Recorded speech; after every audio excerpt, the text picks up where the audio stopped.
Pare agora e pense. Quantas vezes você já foi lembrado por uma vitória, mas esqueceu do processo que te trouxe até lá? Quantas vezes você já foi exaltado por um dom, mas se esqueceu que o dom é apenas reflexo da graça de Deus e não de sua própria força? A história de Miriam, irmã de Moisés e Arão, nos leva a refletir sobre a linha tênue entre a glória e a queda, entre a obediência que atrai bênçãos e a soberba que atrai disciplina. Miriam não é apenas uma personagem coadjuvante na Bíblia. Ela foi a primeira mulher a ser chamada de profetisa. Uma criança corajosa que arriscou sua vida para salvar o irmão Moisés do rio Nilo. Uma mulher de fé que cantou um dos cânticos mais belos de vitória quando Israel viu o Mar Vermelho se abrir diante de seus olhos e as águas se fecharem sobre os exércitos de Faraó. Mas também foi a mesma mulher que, tomada pela inveja e orgulho, murmurou contra Moisés e sofreu a disciplina severa de Deus. E aqui está o ponto que nos toca profundamente. Todos nós temos em nós um pouco de Miriam. Ora somos instrumentos de coragem e fé, ora deixamos que sentimentos ocultos contaminem nosso coração. Quantas vezes você já se alegrou com a vitória de alguém, mas no fundo sentiu um desconforto porque não foi você o escolhido? Quantas vezes Deus te usou poderosamente, mas no dia seguinte você foi vencido pela vaidade, pelo orgulho ou pela comparação? Se esta mensagem falar com você, escreva nos comentários: eu quero ser usado por Deus com humildade. E já aproveite para se inscrever no canal Os Grandes da Bíblia. Aqui, cada história é contada não apenas para você conhecer os personagens, mas para que você enxergue a si mesmo dentro delas. Hoje, vamos mergulhar na trajetória dessa mulher tão singular. Miriam, a profetisa que cantou a vitória, mas também provou da disciplina de Deus. 1. A coragem da menina que vigiava o cesto de Moisés. A história de Miriam começa de maneira singela, mas carregada de coragem e providência divina. O Egito era um lugar de opressão, onde o povo hebreu vivia como escravo. O coração de Faraó, endurecido pelo medo de perder poder, decretou algo cruel.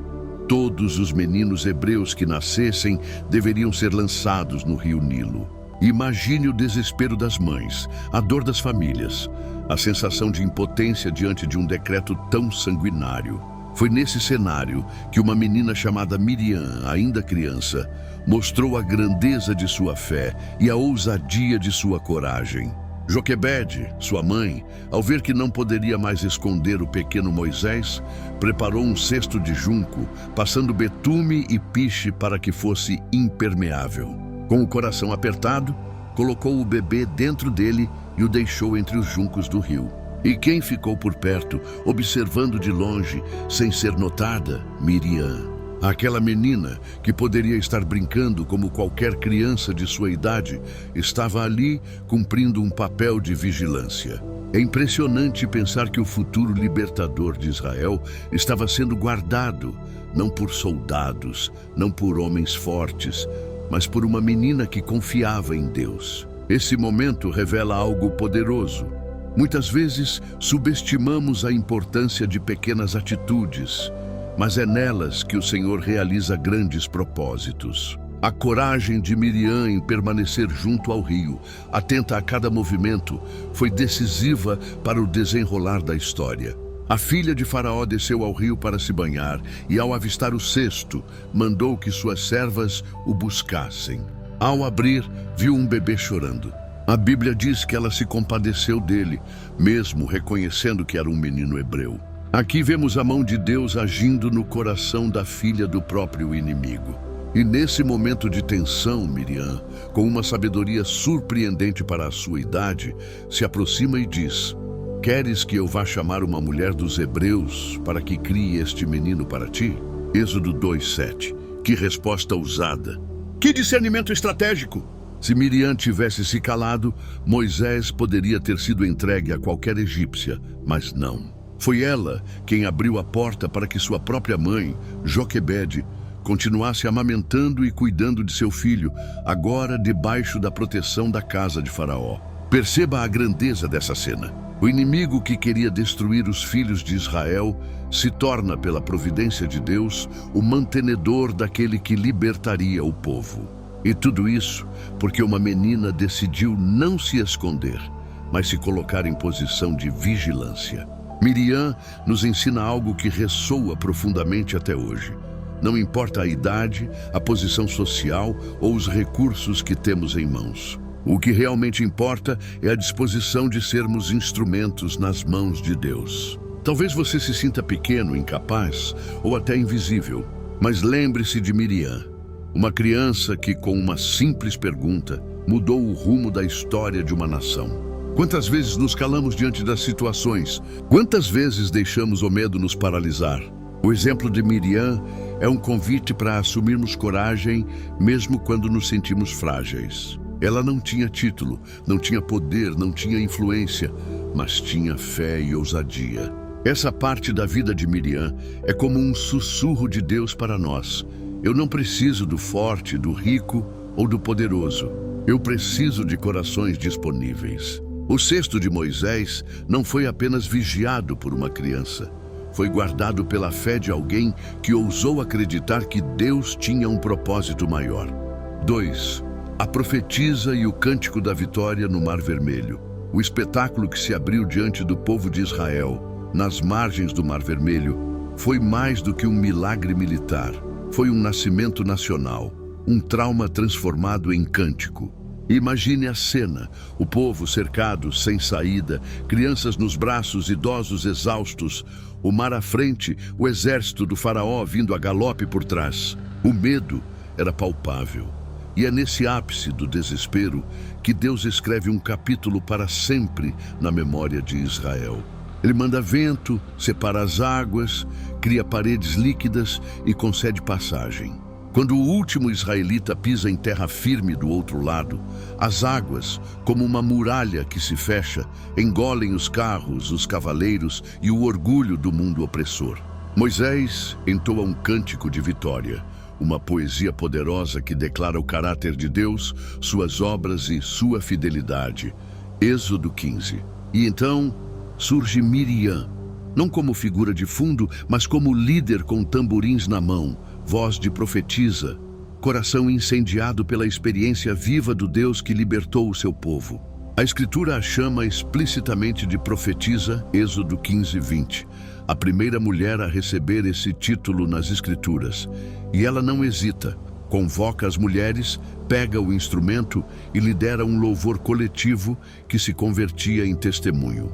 O canto de Miriam é atitude teológica e estratégia espiritual. Não é celebração vazia, é proclamação que reconfigura lembranças. O que era desespero vira testemunho. O que era opressão vira história de salvação. Ela e as mulheres com tamborins criaram um memorial vivo, não em pedra, mas em voz, que ajudaria a forjar a identidade do povo. A adoração de Miriam fez algo prático. Consolidou coragem, reverteu traumas e plantou fé nas próximas gerações. Há várias camadas aqui que nos tocam hoje, e são gatilhos mentais poderosos para quem nos assiste. Curiosidade, como uma mulher muda o rumo de um povo. Pertencimento, isso é para mim também. Autoridade, Deus escolhe quem Ele quer usar. E urgência, não deixe para depois a sua resposta de fé. Miriam não esperou ser convidada a liderar, ela assumiu a cena. Ela mostra que quando Deus age, a resposta humana mais adequada é a adoração que confessa: cantarei ao Senhor, porque triunfou gloriosamente, lançou no mar o cavalo e o seu cavaleiro. Do ponto de vista espiritual, o cântico de Miriam nos ensina que a adoração é arma e memória. Em tempos de crise, a primeira reação madura não é a queixa, mas a lembrança das obras de Deus e a proclamação delas. E mais, Miriam demonstra que liderança espiritual não tem gênero. Mulheres podem e devem comandar louvores que libertam. Hoje, quando famílias e igrejas enfrentam mares vermelhos, crises financeiras, doenças, rupturas, a saída muitas vezes começa quando alguém resgata a memória das vitórias e lidera o povo em louvor. Há também o fator comunitário. O canto coletivo de Miriam cria pertencimento. A pessoa que canta junto se lembra de que não está só. E essa memória compartilhada fortalece a fé para os próximos combates. Se você sente que está prestes a ser engolido pelo medo, pergunte: quem será Miriam na sua história? Quem levantará um cântico que trará coragem à sua família? Aí eu te pergunto, quando foi a última vez que você transformou um medo em louvor? Se essa parte da história tocou seu coração, escreva nos comentários: minha adoração liberta. E compartilhe com alguém que precisa se lembrar de que, mesmo diante do impossível, vale a pena cantar. 3. A inveja e a rebeldia contra Moisés. Se até aqui Miriam aparecia como profetisa e líder respeitada, no episódio de Números 12, vemos um lado sombrio de sua trajetória: a rebeldia. A cena é desconfortável, mas reveladora, porque mostra que até os grandes personagens da fé não estão imunes a fraquezas humanas. Miriam e Arão, irmãos de Moisés, se levantam contra ele. A acusação à primeira vista parece simples. Eles murmuram porque Moisés havia se casado com uma mulher etíope. Mas o texto deixa claro que o verdadeiro problema não era cultural nem conjugal, era inveja espiritual. A pergunta que eles levantam ecoa com amargura: acaso falou o Senhor somente por Moisés? Não falou também por nós? Números capítulo 12, versículo 2. Esse questionamento expõe um coração ferido pelo orgulho. Miriam, que já havia sido reconhecida como profetisa, agora se deixa consumir pelo desejo de reconhecimento e protagonismo. E aqui está um alerta poderoso. Quando a inveja entra, ela distorce até mesmo dons espirituais. Em vez de celebrar o que Deus faz através do outro, a pessoa começa a comparar, reclamar e disputar. A reação divina foi imediata. O texto bíblico diz: e o Senhor ouviu isso. Deus não ficou indiferente. Ele desce em uma nuvem, convoca os 3 irmãos à porta da tenda da congregação e afirma, de forma solene, que Moisés tinha uma intimidade singular. Com os outros profetas, ele falava por sonhos e visões, mas com Moisés era face a face. A mensagem é clara. Autoridade espiritual não se conquista por ambição ou inveja, mas é concedida soberanamente por Deus. O juízo recai primeiro sobre Miriam. Ela é ferida com lepra, tornando-se branca como a neve. Essa punição não foi apenas física, mas também social e simbólica. A profetisa que liderava mulheres em louvor, agora precisava ser isolada do acampamento, excluída do convívio. Imagine a dor, uma líder de destaque de repente, reduzida à vergonha pública. É um retrato forte de como a rebeldia pode desfigurar até os mais belos chamados. E, no entanto, o episódio também revela misericórdia. Moisés, o mesmo que havia sido alvo das críticas, não se vinga. Ele clama a Deus: ó Deus, rogo-te que a cures. Números capítulo 12, versículo 13. Essa oração de intercessão nos ensina sobre maturidade espiritual. O verdadeiro líder não guarda rancor, mas intercede até por quem o feriu. Deus ouve, mas impõe disciplina. Miriam deveria ficar 7 dias fora do arraial, para que aprendesse e para que Israel entendesse a seriedade do pecado da inveja. Aqui encontramos reflexões profundas para os dias atuais. Quantas vezes igrejas, famílias e equipes são destruídas porque alguém deixa a inveja dominar? Muitas vezes, a crítica mascarada de justiça ou opinião não passa de desejo de aparecer mais. E como no caso de Miriam, isso fere não apenas a pessoa, mas todo o povo ao redor. Durante aqueles 7 dias, Israel inteiro teve de parar sua jornada no deserto, esperando a restauração dela. O pecado pessoal de Miriam gerou atraso coletivo. Esse episódio nos alerta a vigiar o coração. O dom de Miriam era real, mas seu orgulho abriu brecha para a queda.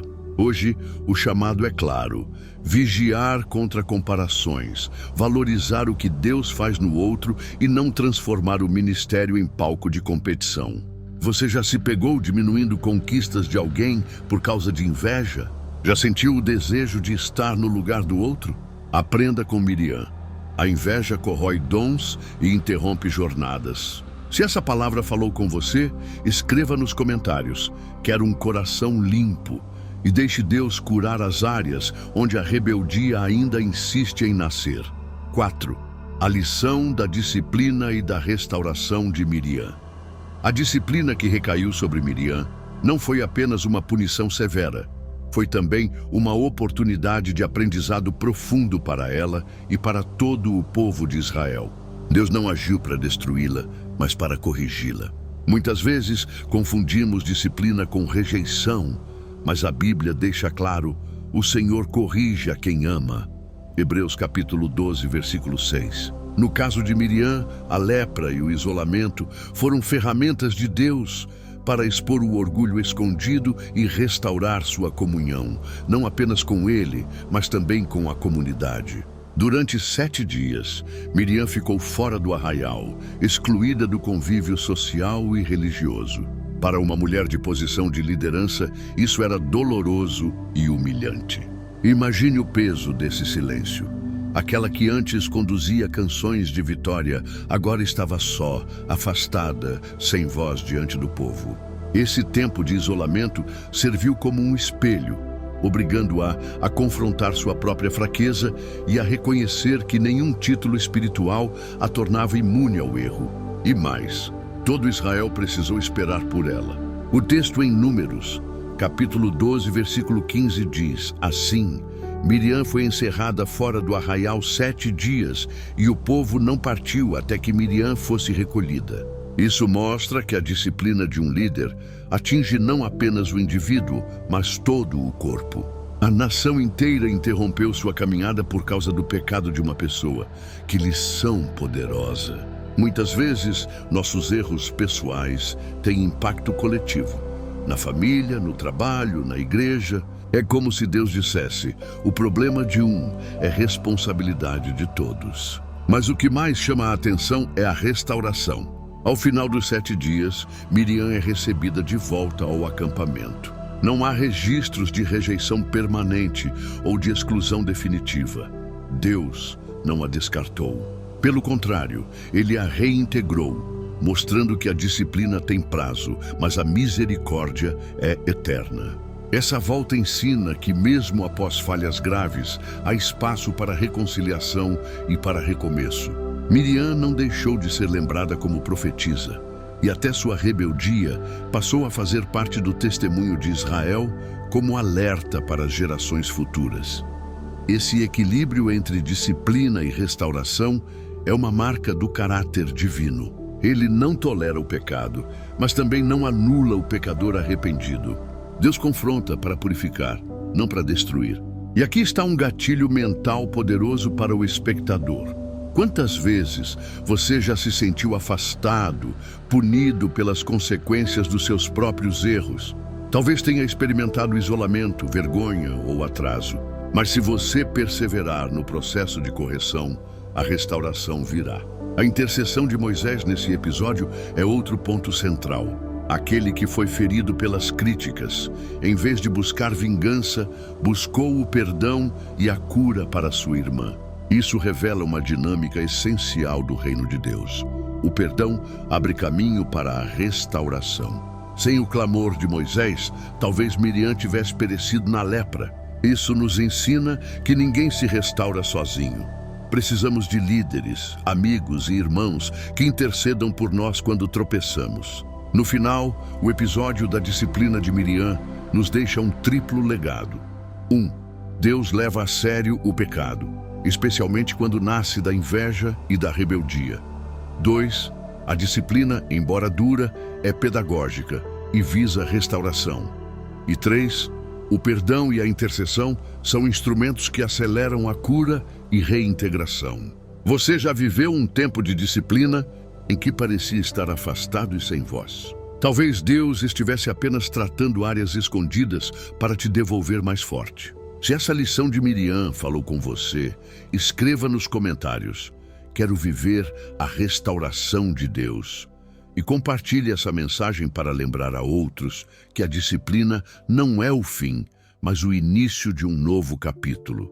5.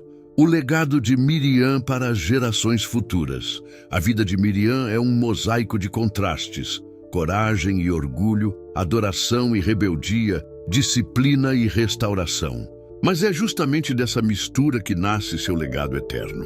Quando o profeta Miqueias, séculos depois, recorda os libertadores de Israel, ele menciona não apenas Moisés e Arão, mas também Miriam. Miqueias, capítulo 6, versículo 4. Isso é extraordinário. Mesmo com sua falha, ela é lembrada como instrumento de Deus na condução do povo. Aqui está uma poderosa lição. Deus não nos define pelos nossos erros, mas pelo conjunto da nossa trajetória e pelo propósito que cumprimos. Miriam representa a voz feminina na liderança espiritual de Israel. Em um tempo em que as mulheres raramente eram destacadas, ela aparece como profetisa, cantora e guia. Sua presença lembra que o Senhor não se limita a padrões culturais ou sociais. Ele levanta quem quer como quer. Isso inspira mulheres de todas as épocas a entenderem que também têm chamado, dons e lugar no plano divino. Quantas mães, esposas e filhas foram impactadas ao ler sobre Miriam e perceber que Deus valoriza suas vozes. Seu cântico à beira do Mar Vermelho atravessa gerações como símbolo de fé e adoração coletiva. Não era apenas uma canção, mas uma proclamação de vitória que ensinava o povo a celebrar as obras do Senhor. Esse cântico se tornou parte da identidade espiritual de Israel, um lembrete de que a adoração é a resposta natural à libertação. E até hoje, quando celebramos milagres, seguimos os passos daquela mulher que ergueu o tamborim e liderou milhares em louvor. Por outro lado, seu erro também se transformou em legado. O episódio da inveja contra Moisés e sua consequente disciplina foi registrado para servir de alerta eterno. Cada vez que lemos sua história, somos lembrados de que até os mais ungidos podem cair se deixarem o orgulho tomar o coração. Isso nos ensina que a verdadeira grandeza não está em títulos ou dons, mas em permanecer humildes diante de Deus. Além disso, a restauração de Miriam mostra que ninguém está além da graça. Ela não foi apagada da memória de Israel, foi reintegrada. Isso gera esperança para todos nós. Se Deus restaurou uma líder rebelde, Ele também pode restaurar nossas vidas, nossos relacionamentos e até nosso chamado.